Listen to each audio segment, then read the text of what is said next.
Imaginez un œil géant creusé dans le désert, un vortex parfait de cercles concentriques qui semble défier les lois de la nature.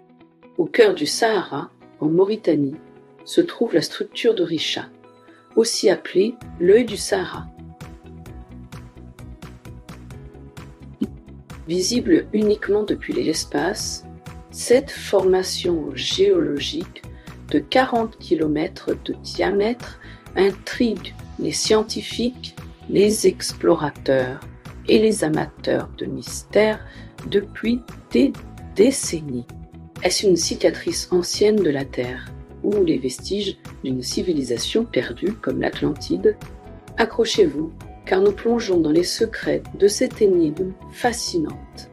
La structure de Richa a été repérée pour la première fois en 1952 par un pilote de l'US Air Force lors d'un vol de reconnaissance au-dessus du désert mauritanien.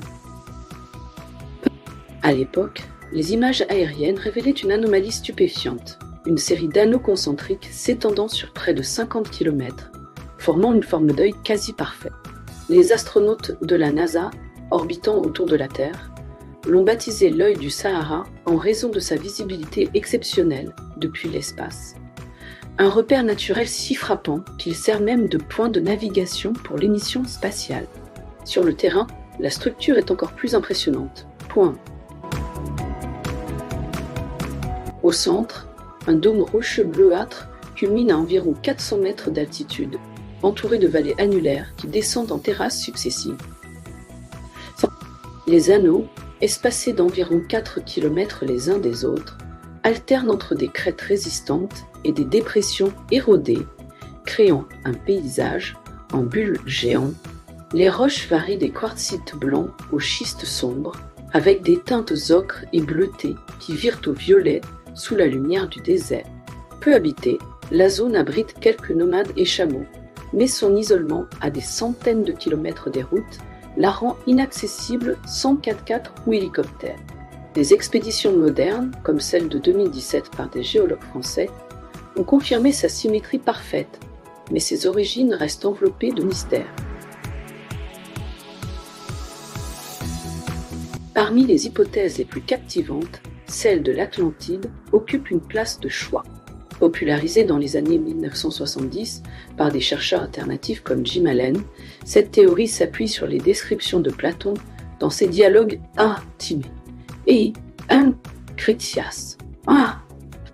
Le philosophe grec narre une île avancée, engloutie par la mer, il y a 11 000 ans, dotée de plaines concentriques protégées par des anneaux d'eau et de terre. La structure de Richa correspondrait étonnamment. Ces anneaux annulaires évoquent ces canaux. Son diamètre de 40 km colle aux mesures platoniciennes après ajustement des unités antiques, et sa localisation dans le désert pourrait s'expliquer par un reflux marin cataclysmique.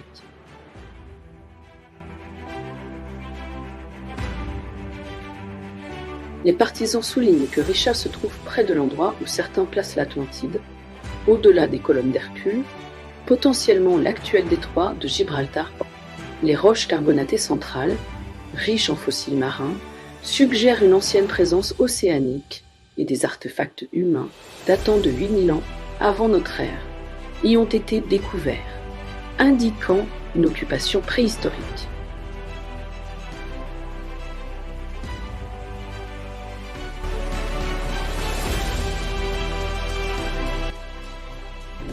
Des images satellites montrent même des structures linéaires interprétées comme des vestiges de routes ou de canaux asséchés. Les documentaires comme Atlantis in the Deserton ont amplifié cette idée, attirant des milliers de visiteurs virtuels et alimentant des théories conspirationnistes. Et si les gouvernements cachaient une cité engloutie sous les sables? Bien que séduisante, cette vision romantique défie l'archéologie établie, qui n'y voit aucun signe d'une civilisation high-tech.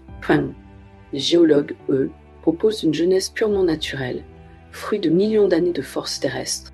La structure de Richa est un dôme anticlinal formé il y a environ 100 millions d'années lors du Crétacé, quand la plaque africaine a commencé à se soulever sous l'effet de panache mantélique. Une masse de roches sédimentaires, déposée en mer peu profonde au Précambrien, s'est plissée en un dôme géant. Puis, l'érosion différentielle a joué son rôle maestro. Les couches externes plus tendres, schiste et marne, se sont érodées plus vite que les quartzites durs des anneaux internes, sculptant ces terrasses parfaites sur 20 millions d'années.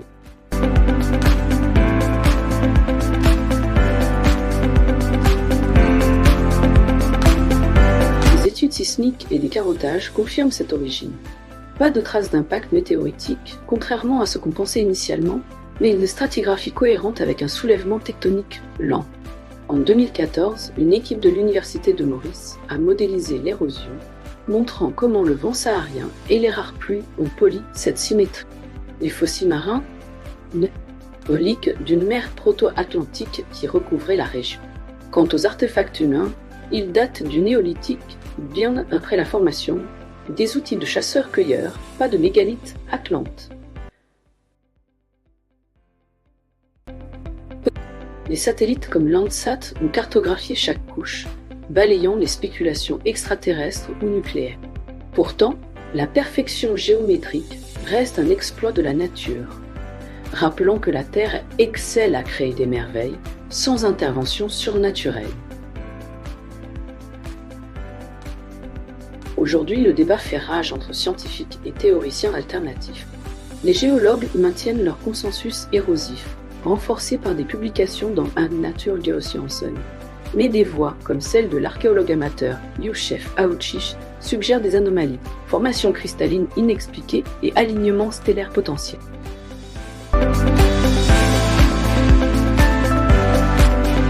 Les réseaux sociaux amplifient les théories, avec des pétitions pour des fouilles massives financées par SpaceX ou la NASA.p. En 2023, une expédition de drone a révélé de nouvelles cavités, ravivant les spéculations, tandis que les autorités mauritaniennes protègent le site comme patrimoine UNESCO potentiel. L'œil du Sahara nous fixe depuis les sables éternels. Dôme érodé ou portail vers un passé mythique? Science ou légende, il nous rappelle que notre planète regorge de secrets enfouis. La prochaine découverte pourrait tout changer. Abonnez-vous pour plus de mystères terrestres. Likez et commentez Atlantide ou Illusion naturelle. L'œil vous observe.